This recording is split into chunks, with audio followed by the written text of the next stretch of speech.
Effective 1st January 2018, principals from 31 national schools will be expected to report to their new stations after the Ministry of Education moved them after what it has termed their staying in centres for more than 9 years. If you want to transfer head once, you want to disrupt, because transfer sometimes disrupt management of institutions. Oliver Minishi of Kakamega High School is moving to Nanyuki High, replacing John Kiura, who is headed to Chavakali High School. Shule yetu haikusika kwa vyote katika visa vya udanganyifu. Edwin Wafula of Friends School Kamusinga is moving to Maranda High to take over from Boaz Owino, who will be the head teacher at Nyambaria High School in Nyamira County. Wilson Yego of St. Patrick's Iten is headed to St. Joseph's Boys Kitale, switching roles with Peter Obogo. Alfred Indimuli of Chavakali High School is headed to Machakos Boys High School. Margaret Mamai of Lugulu Girls School will take up her new role of principal Kisumu Girls High School and will be replaced by Chibi Dina, the former principal Moi Girls Kapsoar. Bunyore Girls will have a new principal, former Kisumu Girls head Maria Kunja. Rose Waswa is now heading to Sironga Girls. It could be there's a political statement the minister is making, or there's something he is responding to that is not telling Kenyans. What we would expect is that ordinarily we should be able to see the transfers happening every year, at the beginning of each year, because you don't expect them to happen in the middle of the year. That is more disruptive. Indeed, the signals that the recent reshuffle have sent is not welcome by those affected. Some KUPPET members have termed the move as a punishment to their members.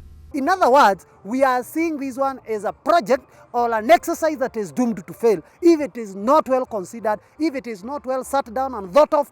But the government says that the status quo shall remain as is. TSC Secretary Nancy Macharia says the transfers have been affected in a new delocalization program, also meant to promote national integration.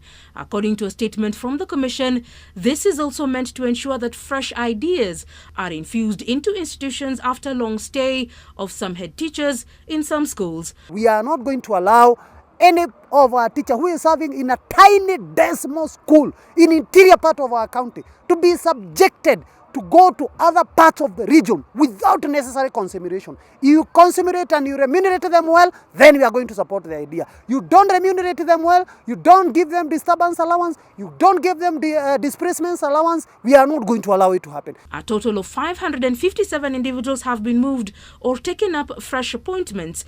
31 national school heads will move to new schools, while 156 heads of extra county schools have been reshuffled. 8 administrators will take up what were vacant positions in national schools, while 134 vacant positions in county schools will be filled. 19 tertiary institutions heads and 209 primary school heads will also be moved. Macharia says the transfers were in line with the provisions of the Code of Regulations for Teachers and Collective Bargaining Agreement CBAs signed between TSC and the teachers' unions. Despite the uproar over the reshuffling of school heads across the country, the Ministry of Education insists that there is nothing outside the norm by stating that the only thing that remains constant in life is change. Leila Mohammed, NTV, Nairobi.